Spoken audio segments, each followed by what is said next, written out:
What would you do if one day you walked into the very company you founded and your own employees dismissed you, ignored you, and looked down on you simply because you didn't look like a boss? Valerie Harper never needed the spotlight. She never needed applause. At 60, all she wanted was to know that the company bearing her name still stood for what she believed in: honesty, kindness, and human dignity. But when she stepped into the Crestwood showroom, disguised as an older job seeker, she saw something she hadn't expected: a cold atmosphere, tired employees. Customers are being steered like prey into a trap. And at the center of it all, a manager who talked endlessly about targets, but never once mentioned people. Valerie knew it was time to return, not with authority, but with the truth. The sun hadn't yet risen past the trees in the east, but the small town of Crestwood was already stirring. Morning light lay softly across rooftops,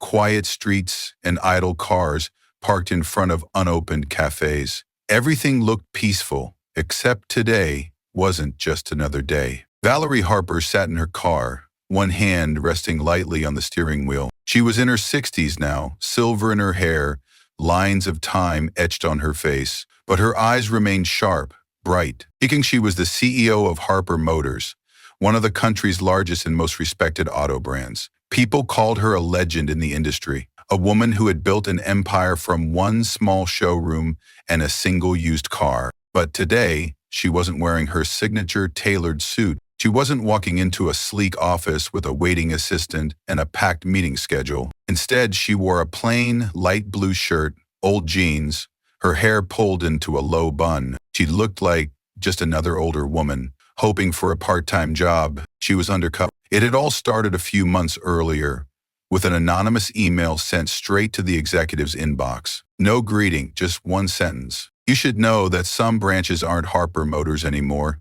They're places that suffocate people. Valerie read it and said nothing. But then more signs appeared. Whispers from HR, quiet remarks in hallway chats, a spike in resignations, complaints about disrespectful service, and rumors of a manager who was abusing power. No hard proof, just fragments. But Valerie knew, where there's smoke, there's usually fire. She didn't want polished reports. She didn't want sugar-coated updates. She wanted the raw truth. So she went straight to the source, her way, in disguise, to see it for herself. Quietly observing, quietly listening. No one knew who she was, no status, no authority, just the real Valerie, with eyes wide open. The glass door of the Crestwood branch showroom slid open with a soft chime. Valerie, now going by Lila, stepped inside. The space was clean and modern. Bright lights reflected off the polished cars. A soft old pop song played in the background. On the surface, everything looked fine. But Valerie immediately sensed what outsiders often missed. The tired eyes of a receptionist forced a smile. A car washer let out a sigh as he bent down. No excitement, no laughter. The air hung heavy, like there had just been an argument in the break room. A man in his late 30s emerged, tall, neatly dressed, with a confident smile. He reached out a hand. Lila, right? I'm Trent, the manager here. Welcome to Harper Motors, where only results matter. Valerie shook his hand lightly. Cold grip, firm squeeze, the kind of man who needs to show he's in control. The phrase, only results matter, made her pause for a second. No mention of customers, no mention of people, just results. Thank you. I'm eager to learn, Valerie replied calmly. She wasn't there to make a scene. Trent gave her a quick tour, showcasing the newest car models, the sales process, and revenue figures. Not once did he ask why she wanted to work there. Not once did anyone ask what she needed. She was just another cog inserted into the machine. Valerie said nothing but kept watching. Midway through the shift, while standing near the front desk, she overheard two employees whispering. One of them shook their head and muttered, "He yelled at Lisa again this morning, just 'cause she asked to swap shifts." Dread, that name again. Valerie looked toward the cashier's counter, where a young woman was fumbling with the register, her hands slightly trembling, shoulders hunched. That was Lisa, probably just past 20. And in Lisa's eyes, Valerie saw something all too familiar: the exhaustion of someone constantly bracing themselves, enduring without protection. She didn't react outwardly, But inside, Valerie knew. This wasn't just another workday. This was the beginning of something bigger. Not a casual inspection, but the start of a journey to face the truth and fix what was broken from the ground up. Valerie stood upright, chin raised, eyes fixed on the gleaming cars ahead of her. She didn't know exactly what lay ahead, but one thing she was certain of was that if no one was willing to stand up for people like Lisa, then she would be the first. Disguise wasn't a game of make-believe. For Valerie Harper, it was the first step in a serious plan. She knew that to truly understand what was happening inside her organization, she couldn't just sit in a high-rise office reading filter reports. She had to step into the lives of those at the bottom, not to judge them, but to live like them, to feel what they felt. She chose the name Leela, simple, easy to remember, and unconnected to her real identity. She changed her hairstyle, dyed it darker, cut it short, and bought some plain clothes, a rough cotton shirt, slightly worn jeans, flat shoes, no makeup, no accessories. She looked like a woman about to start a retail job later in life, something entirely believable. She even rehearsed her voice, less confident, slower, more humble. Gone was the decisive tone of a CEO.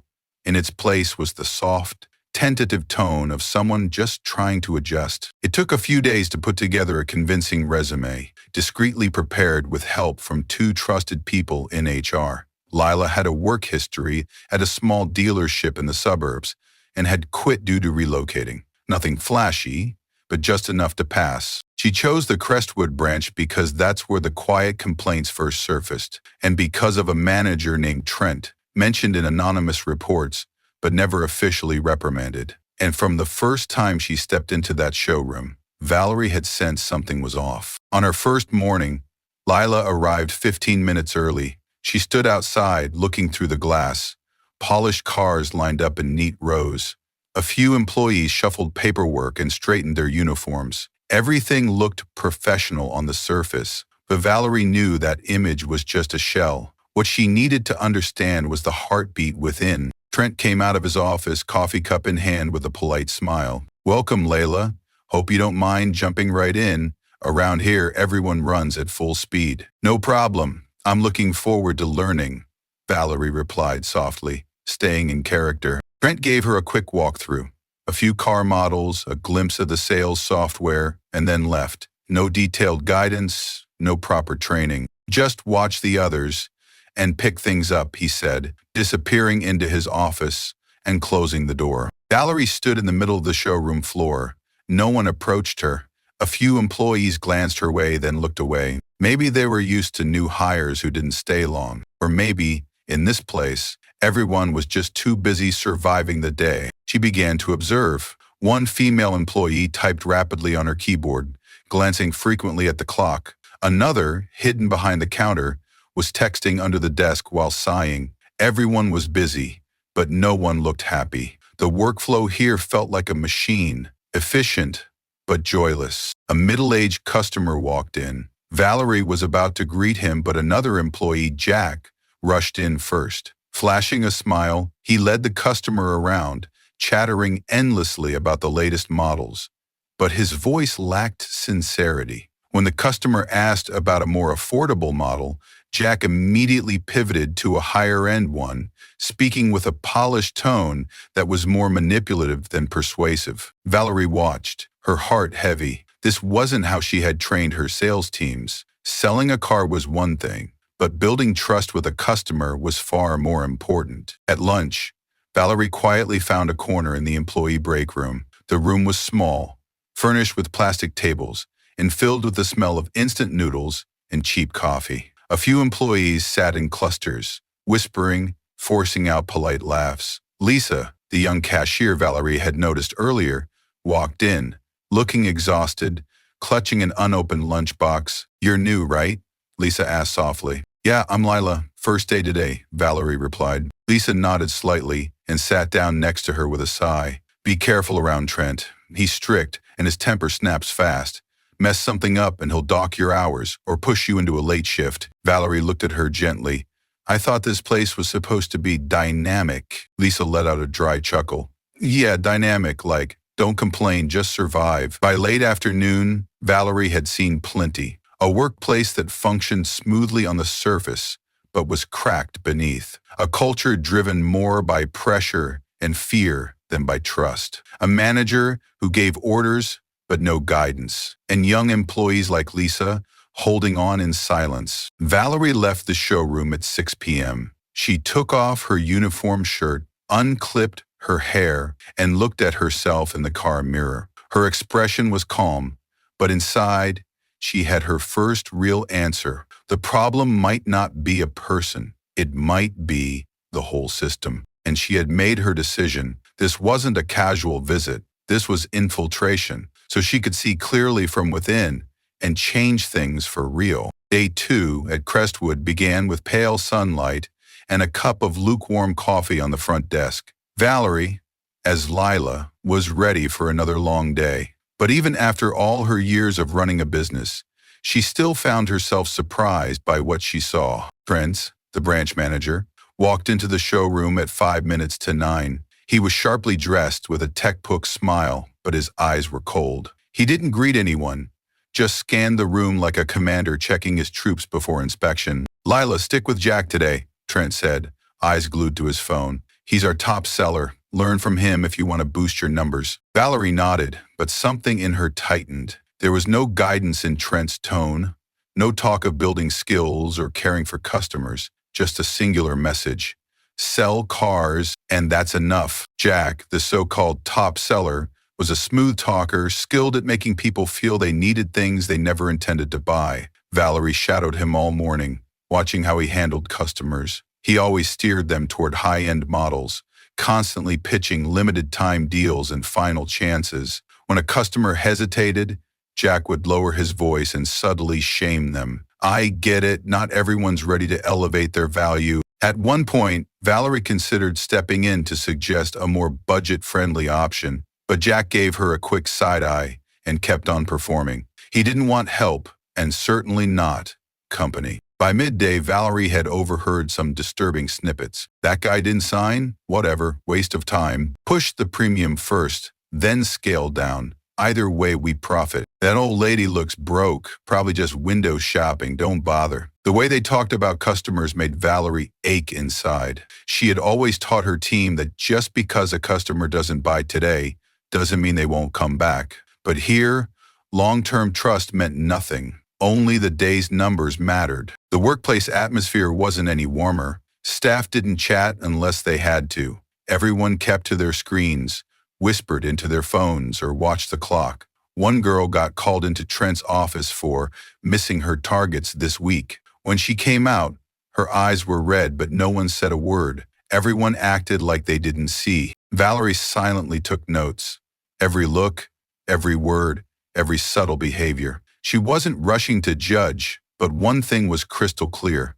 The culture here had drifted. Everything revolved around one axis: profit, at any human cost. Trent wasn't a screamer. He didn't slam doors or throw tantrums, but he sent a clear, silent message. If you don't deliver, you're disposable. That message soaked into the staff, shaping every quiet action. They didn't feel loyalty to the company or to each other, just survival. Even more troubling, Valerie realized this didn't happen overnight. It was the result of a long, corrosive process. A workplace stripped of listening, stripped of feedback, stripped of basic humanity. That afternoon, a moment stood out to Valerie. A young couple walked in, clearly shopping for their first car. The husband whispered to his wife, "We're looking for something fuel-efficient. Mid-range is fine." As usual, Jack swooped in first, beaming, hand out, ready to lead. Valerie stayed close, curious to see how he'd handle them. And, as expected, Jack steered them directly toward a luxury SUV. "If you're serious about long-term savings," he said confidently, "this is the smart investment." The wife glanced at the price tag, visibly startled. The husband hesitated. "We're not sure. This might be out of our budget." Jack smiled, lips curling just slightly. "You're just limiting yourselves. You deserve more." Valerie stepped forward, gently interjecting, "Maybe they'd also like to see some more affordable options before deciding." Jack turned to her, annoyed. Lila, let me handle this. You're still new to this market. Valerie smiled, saying nothing more. She had seen enough. As evening fell, Valerie stood alone by the showroom's glass wall. Outside, the city moved slowly. Inside, the emptiness was unmistakable. Not a lack of customers or sales, but a lack of human value. She sighed. The company she had built with her heart was now being led by minds obsessed only with metrics, and if that didn't change soon, the system would collapse from the inside. Valerie hadn't come to Crestwood just to observe. She came to fix it. But to do that, she needed to understand everything, not just people like Trent, but also those who suffered quietly, like the red-eyed girl after the meeting. They needed to know someone still cared. And Valerie, as Lila, would stay to make sure they did. That evening, the showroom buzzed with its usual sounds. Keyboard taps, the hum of the air conditioner, the soft roll of rubber wheels across tile. Valerie, still in her Lila disguise, sat reviewing product specs, trying to memorize the key features of each model. She planned to quietly watch for a few more days before making any moves. But fate rarely waits for the perfect moment. The glass doors slid open. A young couple walked in hand, eyes wide with a mix of excitement and uncertainty. They looked to be in their mid-20s, dressed simply but neatly. The wife whispered to her husband, "Hope we can find the right first car." Valerie, standing near the front desk, instinctively stepped forward with a warm smile. "Hi there, can I help you with anything?" Before she could say more, another voice cut in. "I'll take this one." It was Trent. He strode over with a forced grin and a quick handshake for the husband. "Welcome to Harper Motors. I'm the manager here. Let's get started right away." Valerie froze for a second. She didn't mind giving way, but his abrupt interruption in front of customers made her stomach tighten. Still, she stepped back and watched quietly. Trent led the couple toward the luxury SUV section, the kind Valerie knew was likely out of reach for first-time buyers. "This model is on special today," he said smoothly. "Sign today and you'll lock in the best deal of the year." The husband hesitated. "We're actually thinking of something more affordable, something small, fuel-efficient." Trent laughed, not bothering to hide the condescension. "Come on, man. People don't buy cars just to get by. You're investing in your future. This car will put you on a whole new level." The wife glanced at her husband, clearly uncomfortable. Valerie couldn't hold back any longer. She stepped forward, her voice calm. "Maybe you'd also like to look at a few more economical options. Something closer to your original budget?" Trent turned sharply, his friendly facade gone. "Lila, you're new. This is out of your depth. Don't interrupt." The short sentence cut deep, loaded with dismissal, and not just Valerie heard it. The young couple stood there, faces flushed with awkwardness. The atmosphere turned tense and uneasy. Valerie took a deep breath. Having faced some of the toughest investors on Wall Street, she knew exactly when to speak up. And this time, she wasn't backing down. "Mr. Trent," she said evenly, not confrontational but firm. "Yes, I'm new, but one thing I know for sure. People don't come here to be looked down on." Trent opened his mouth to respond, but Valerie gently raised her hand and continued. "Customers don't just need a car, they need to be heard, to be respected. That's the foundation of business, of any company that hopes to last." A hush fell over the room. Staff members around the showroom looked up. The young couple turned toward Valerie, for the first time, feeling someone was truly on their side. Trent said nothing. Maybe he had never been challenged like this in front of his entire team, especially not by a new hire. Valerie turned to the couple, her tone softening. "If you'd like, I can show you a few compact hatchbacks and small sedans. There are some great options. Durable, fuel-efficient, and within budget." They nodded, tentative smiles returning to their faces. She led them away, leaving behind a speechless Trent in a showroom that seemed to have just woken from its habitual coldness. That afternoon, Valerie didn't write anything in her notebook. She didn't need to. She had seen enough. And more than anything, she had witnessed a crucial truth. In this place, dignity had no space to grow. But maybe, if someone started to plant the seeds again, it wasn't too late. As the sun dipped low and the sky turned amber, Valerie walked slowly across the lot. Today she had crossed a line, from observation into action. And starting tomorrow, she wouldn't be Lila anymore. she would be Valerie, the real leader, who had seen firsthand what needed to change. After that afternoon, Valerie, as Lila, knew clearly that she was no longer just the curious newcomer. Her intervention in front of Trent had stirred the showroom more than usual, but she also knew that real change required deeper understanding, not just of behavior, but of the psychology and culture behind it. For the next 3 days, she returned to work as usual, calm and polite, quietly observing as though nothing had happened. The darkness began to show. Trent no longer bothered to hide, perhaps because he had grown too used to no one daring to speak up. He openly mocked staff. A salesperson who hadn't met their quota was called a freeloader. Someone out sick was snidely referred to as fragile, and difficult customers were given crude nicknames behind their backs. Once, a staff member named Steve asked Trent for clarification on a new, vague commission policy. Trent patted him on the shoulder and said coldly, "If you can't sell, don't blame the pay scale. The market doesn't favor complainers." Everyone chuckled nervously, but no one said a word more. Valerie stayed silent, but her eyes missed nothing. The most troubling part wasn't just Trent's behavior. It was how he spread fear across the team. Those who once spoke up, once tried to do things right, had now withdrawn, avoiding conflict. Gradually, the showroom became a lifeless machine, efficient on the surface, hollow at its core. Yet amid the fatigue and pressure, Valerie began to notice two people. Mia, a young saleswoman, always wearing a genuine smile. Every time she helped a customer, Mia didn't use tricks or put on an act. She simply listened and gave honest advice. Whether or not the customer bought anything, she remained polite and respectful. One time, an elderly man came in to browse used cars, clearly just looking. Trent scowled, another time waster. But Mia offered him a seat, brought him water, chatted kindly, and showed him suitable models. When he left without buying, Mia just smiled and whispered to Valerie, "It's okay, as long as he felt welcome. Who knows, maybe he'll come back." Valerie nodded quietly. Deep down, she felt something rare. Kindness hadn't been extinguished.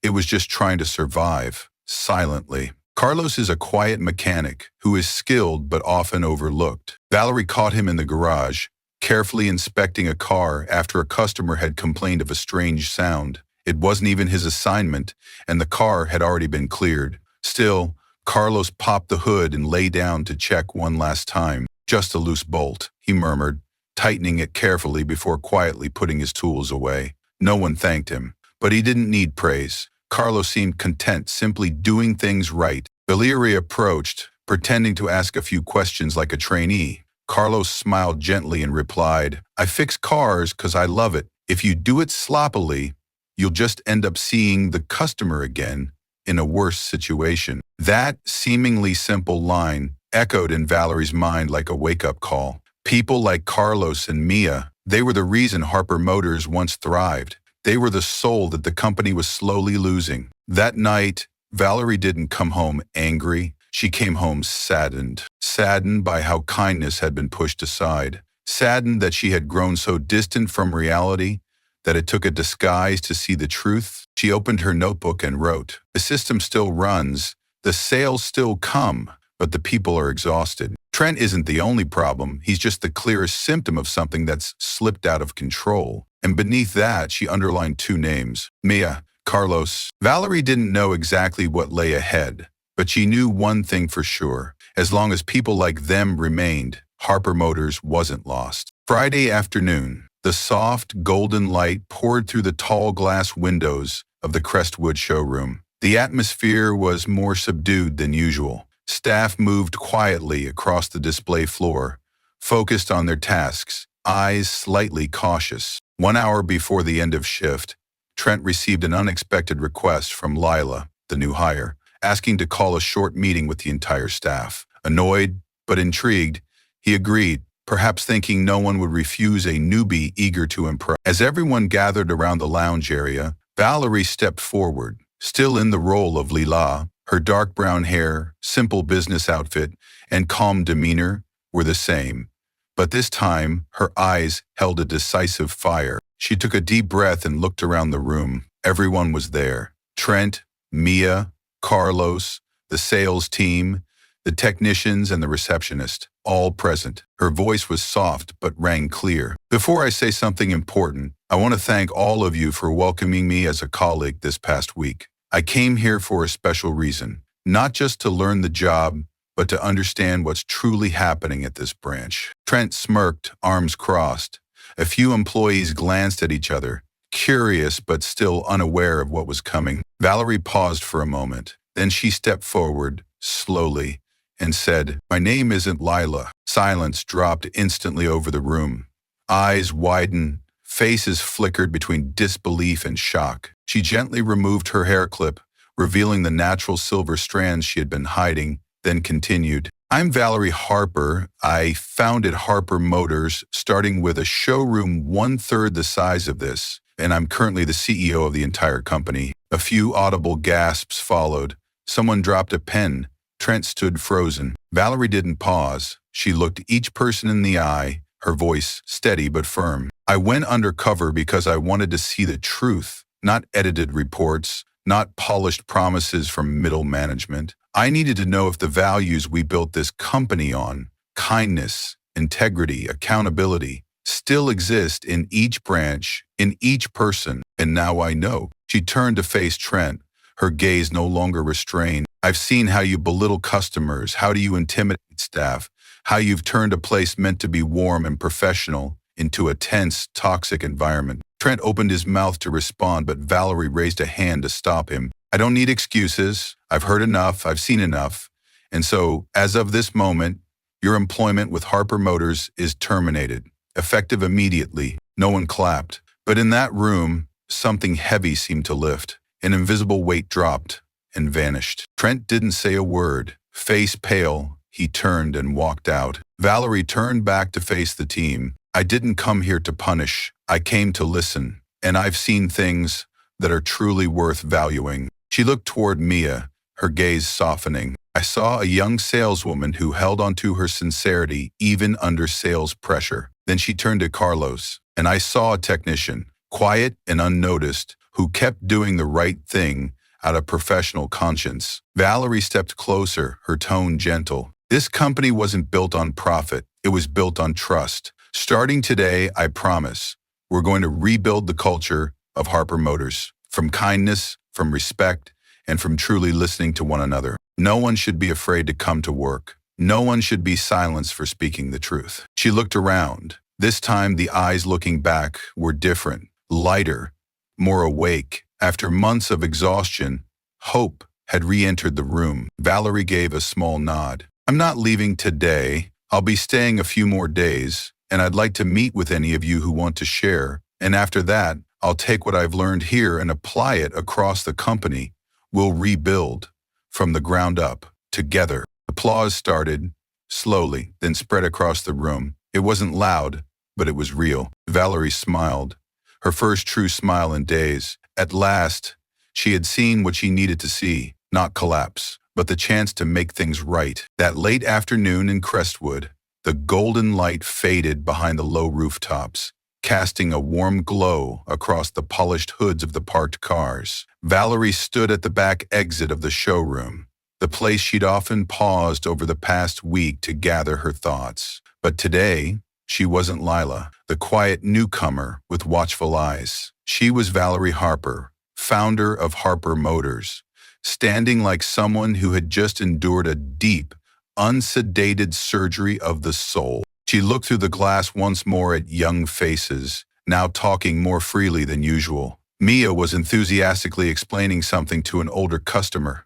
Carlos was grinning after receiving a heartfelt thank you from a young mom bringing in her car. Valerie smiled gently. Something inside her had softened. This trip hadn't just revealed problems, it had shown her something more important, that she herself, in some way, had let go. Caught up in quarterly reports, board meetings, and market expansion strategies, she had drifted from what had once driven her to build this company from nothing.